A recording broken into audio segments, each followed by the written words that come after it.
لیکن اتنی معتبر اور اتنی محرک جس کو کہا جاتا ہے، ہر ایک پہلو زندگی کے کسی بھی مرحلے میں آج سے 100 سال پہلے یا 100 سال بعد یا قیامت تک بھی آپ سیرت کو پڑھیں گے تو آپ کو ایسا محسوس ہوگا کہ وہ آج کے دن کی رہنمائی والی چیز ہے.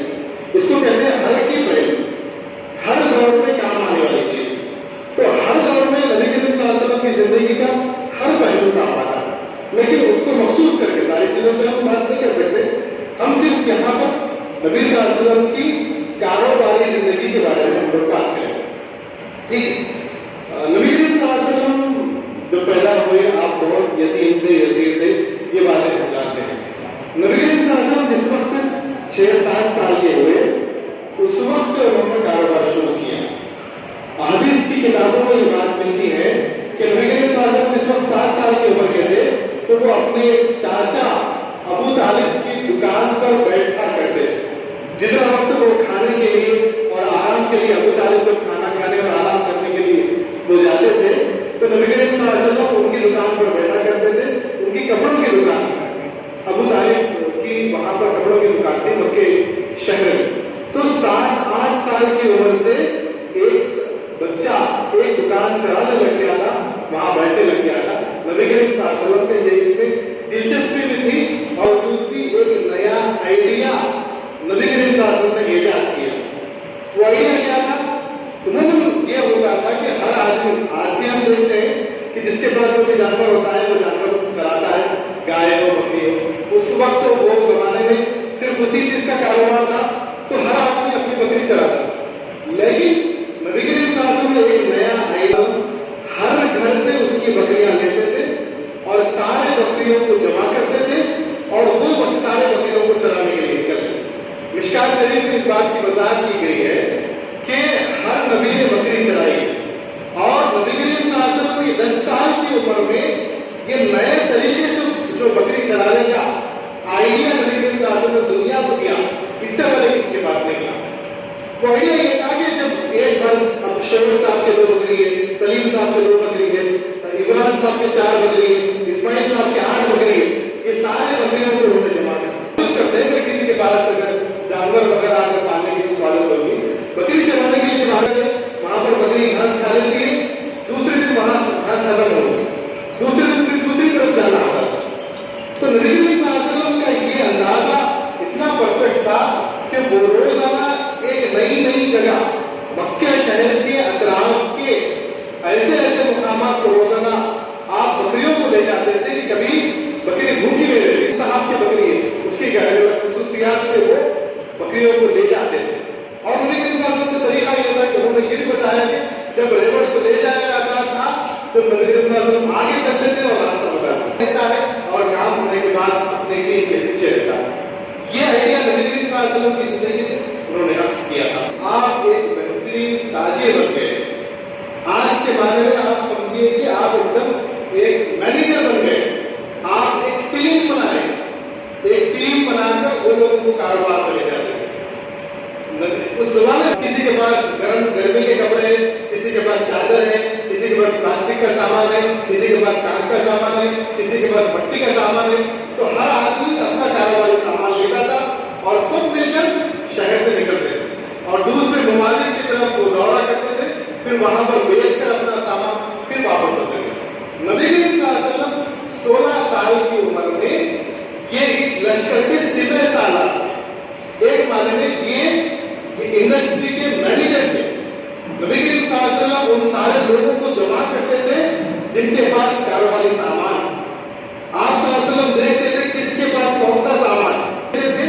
آج کس جگہ جانا ہے، آج یمن جانا ہے یا عراق جانا ہے یا فلسطین جانا ہے یا اردن جانا ہے، کس ممالک کی طرف سفر کرنا ہے، کون سا سامان لے کے کا، اس چیز کی ڈسکشن نبی کریم صلی اللہ علیہ وسلم وہاں کے لوگوں میں کیا کرتے تھے. اور اس کے بعد وہ ایسا گروپ تیار کرتے تھے جس میں ہر قسم کی ضرورت کا سامان ہوگا. پھر لوگوں کو آپ مطالبہ کرتے تھے کہ ہم یہ تعلیم کے تھے، یہ فلانا وقت پر یہاں سے ہمارا قافلہ رہا. قافلہ نکلنے سے پہلے نبی کریم صلی اللہ علیہ وسلم اس قافلے کا مکمل انتظام کرتے تھے. سفر میں ضرورت پڑنے والی کھانے پینے کی چیزیں، پانی کی چیزیں، جانوروں کو پانی پلانے کی چیزیں. اور نبی کریم صلی اللہ علیہ وسلم کی حکمت یہ تھی کہ اس زمانے میں वगैरह के काफिले बहुत आते थे।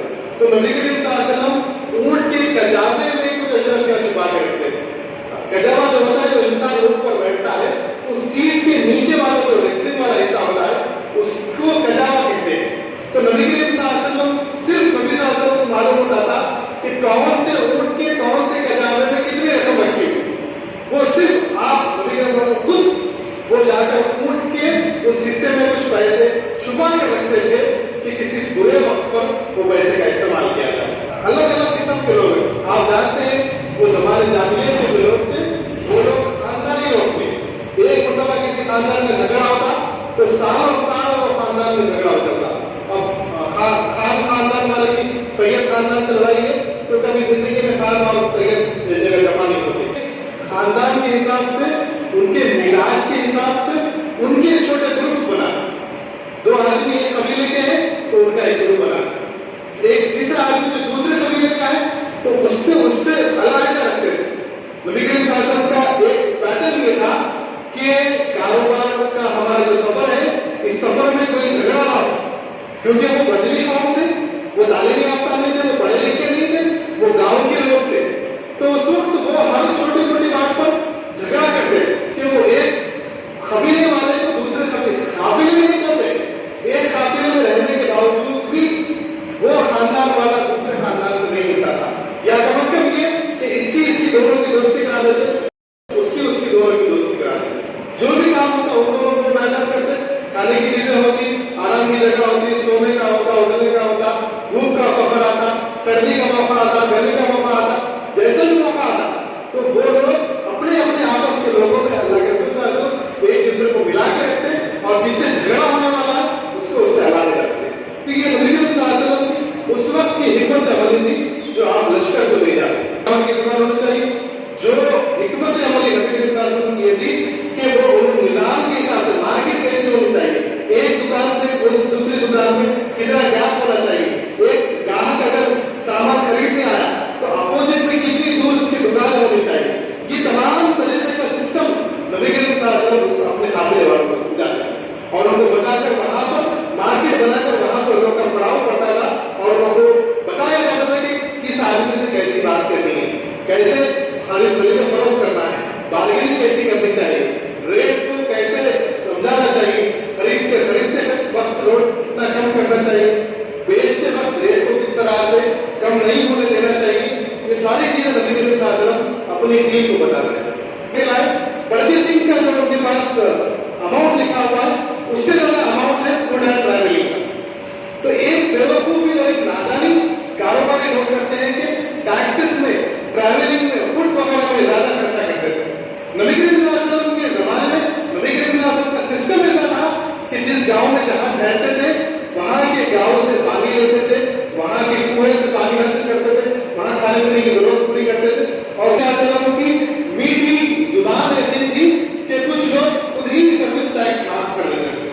और सिर्फ गांव का नहीं, रोड टैक्स भी जो होता था, वहां से जो काफिले गुजरते थे उस जमाने में काफिले वालों को रोड टैक्स देना पड़ता था। नबी करीम सल्लल्लाहु अलैहि वसल्लम वो रोड टैक्स भी लोगों से गुफ्तगू करके ताल्लुकात बना के रोड टैक्स भी कम करवाते थे। इसी तरह से ट्रांसपोर्टेशन से भी उसूल थे। नबी करीम सल्लल्लाहु अलैहि वसल्लम वो भी जो आदमी का माल होता था, वो ट्रांसपोर्टेशन के जो टैक्सेस होते थे, नबी करीम सल्लल्लाहु अलैहि वसल्लम वो उससे गुफ्तगू करके, उससे ताल्लुकात बना के वो ट्रांसपोर्ट के इश्यूज को भी कम कराते हैं। आदमी खरीदारी तो बहुत कम से कम करता है, आदमी जब दुकान पर जाता है, परचेज करता है तो कम से कम करने की कोशिश करता है, लेकिन ये टैक्सेस वगैरह से उसका नबी करीम सल्लल्लाहु अलैहि वसल्लम के काबिले से टैक्स भी नहीं देते थे और आप को जाने भी देते थे। ये नबी करीम सल्लल्लाहु अलैहि वसल्लम ने 15 से 18 साल की उम्र के दरमियान में ये अपना ये बातें करते थे, हालात को समझते थे, वहां के जिस मुकाम पर वो ठहरे हुए उसके कल्चर का जायजा लेते थे, कारोबारी लोगों को समझाते थे तुम यहाँ पर आए हो, आज ये सामान लेके आए हो, ये कल्चर को महसूस करो, इसके बाद जब दूसरी मरतबा तुम सामान लाओगे तो ये कल्चर के हिसाब से सामान होना चाहिए। मिसाल के तौर पर हम देखते हैं कि आज से 5 साल पहले नौजवानों में जो कल्चर था वो नौजवानों में छोटे कपड़े पहनते थे। नबी करीम सल्लल्लाहु अलैहि वसल्लम का काम ये था, उनकी हिम्मत अमली ये थी कि भाई जानते हो इस बात को जो लोग सफर करते हैं, सहरा जो है ये अरब ममालिक के अतराफ जो रेतीली मैदान, रेत की एक खुसूसियत ये है, रेत दिन में बहुत गर्म होती है, बहुत ज्यादा गर्म, इतनी गर्म होती है कि आप लेंगे पर उस पर चल नहीं सकते, उतनी गर्म होती है। और वही रेत वही मुकाम में, वही मौसम में रात के वक्त इतनी ठंडी हो जाती है कि आपको वहां सर्दी लगने लगती है। ये वहां का नेचर है।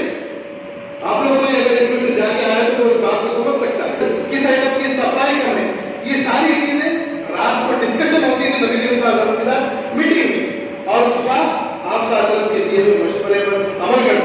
आज पता थे आज क्या हुआ, ऐसा लोग आके सुनाते थे, आज ऐसे मसाइल है, सामने वाला का हाथ सुना नहीं, बारी नहीं करा, आइटम तोड़ के वापस ला के दिया। नबी साहब ने उसको नसीहत करते थे, ऐसा नहीं, उसको ऐसा समझाओ, ऐसे तरीके से उसको ऐसा तरीके से बताओ, इस तरीके से गुफ्तगू करो, ठंडी गुफ्तगू करो, मोहब्बत से समझाओ। आप सल्लल्लाहु रात में उनको ट्रेनिंग देते थे, दिन में वो लोग फिर कारोबार करते थे, सबसे ताल्लुकात लगाते, सबसे बातें करते थे, कैसा रहा होता क्या सबको लाके। तो इसका मतलब ये है कि जाते वक्त इसका नबी सल्लल्लाहु अलैहि वसल्लम का पैटर्न नहीं था कि मैं सबसे पहले काम करने वाला, जो भी मसला आएगा मैं उसको हल करूं। आते वक्त भाई जो सक्सेस मिली वो मेरी नहीं, ये लोगों की सक्सेस। काम में खजूर का बाग है, आप बताइए कि इस मौसम में इसमें कितने खजूर आएंगे। उन्होंने बताया कि हो सकता है कि 100 टन खजूर इसमें पैदा होंगे। 100 टन की कीमत क्या है, शायद उन्होंने उस वक्त के हिसाब से कहा होगा शायद 1 लाख रुपए।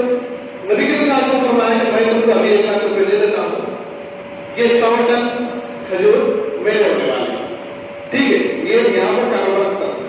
लेकिन नबी के साथ की हिकमत अमली ये थी कि नबी के साथ ने उसके बाद ही बताया कि 100 टन तो मैं खरीद लिया, लेकिन इसके बाद जो भी खजूर उगेगा वो तुम्हारा, उसमें मैं तुमको 1 लाख रुपए में पेमेंट कर दूंगा और ये बात मेरा, लेकिन मेरी ये शर्त ये है कि सिर्फ मैं 1000 टन ही लूंगा, उसके बाद जो भी खजूर उगेगा वो तुम्हारा।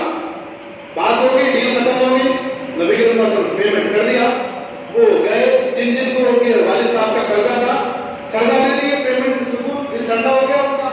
अब कर्जा दे दिए, क्या करेंगे, आए खेत जोते, वहां पर खेत में बाग में काम किया।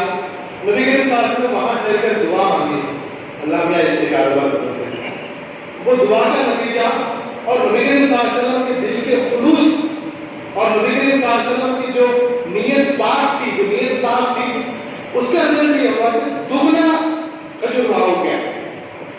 1000 टन के बजाय 2000 टन वहां पर वो सीजन में मार्केट में खजूर पैदा हो गया। अब नबी के वसल्लम का मांगेगा था तो नबी सल्लल्लाहु अलैहि वसल्लम 1000 टन मेरा है, मैं ले लेता हूं, बाकी 1000 टन तुम 2000 कर लो, तो मांगो। आज इस बारीकी को समझिए, ये बारीकी नबी के वसल्लम ने इजाद की, ये नबी के वसल्लम से पहले नहीं थे, तो वो दिल पे पत्थर रखने वाली बात, शर्मिंदगी की बात है। तो नबी के वसल्लम ने उनको कोई खैरात भी नहीं दी, कोई एहसान का मामला भी नहीं किया, और नबी के वसल्लम ने उनको एक पैटर्न बताया, कारोबार का पैटर्न। और अगर नबी के वसल्लम रोज करना के तो ये बात समझनी चाहिए कि नबी के वसल्लम का ये पैटर्न था। और नबी के वसल्लम, तुम मेहनत मजदूरी करो, तुम कोशिश करो। कई लोग हम वाकई सुनते हैं कि नबी के वसल्लम सामने बैठे लोग आते मिलते, नबी के वसल्लम लोगों को नसीहत करते थे, तो तुम काम पे जाओ। एक साहब आया बोला कि मेरे पास कुछ भी नहीं, तुम्हारे भाई का है, मैं बोला कोई भी मेरे नहीं, मेरे पास कुछ है ही नहीं कमाने को। नबी के वसल्लम ने फरमाया कि ये पैसे लो, इससे कुल्हाड़ी का टुकड़ा ले, कुल्हाड़ी उसको बुलाएंगे, ये कुल्हाड़ी ले जाओ और खाने से लकड़ी काट के लाके जाएंगे। एक आदमी जिसको कुछ नहीं आता उसको भी आपने ऐसे काम में लगाया जो किसी के अंदर नहीं। नबी के साथ में एक मरतबा फरमाया, मुश्किल शरीफ की हदीस है, हज़रत अबू हुरैरा रज़ियल्लाहु अन्हु इस हदीस के रावी हैं, लानत जगह इससे बेहतर ये है कि तुम लकड़ी के टुकड़े चुनकर उसका कारोबार करो। नबी के वसल्लम के जमाने में लकड़ी काट के बेचना एक कारोबार था, और उसके लकड़ी के जो टुकड़े गिर जाते, उसके छिलके जो गिर जाते, उसको चुनकर जलाने वगैरह के लिए काम करना सबसे कम दर्जे का, सबके मायूस कारोबार माना जाता। نبی صلی اللہ علیہ وسلم اس کی نصیحت کرے تم اگر کچھ نہیں ہے تو کم از کم 2 مالوں کاروبار کرو، یہ آپ اللہ تعالیٰ کی نظر میں اتنا معتبر ہے کہ آپ کسی سے مانگو، وہ اللہ تعالیٰ کو پسند نہیں۔ نبی کریم صلی اللہ علیہ وسلم نے اس بات کی تلقین کرائی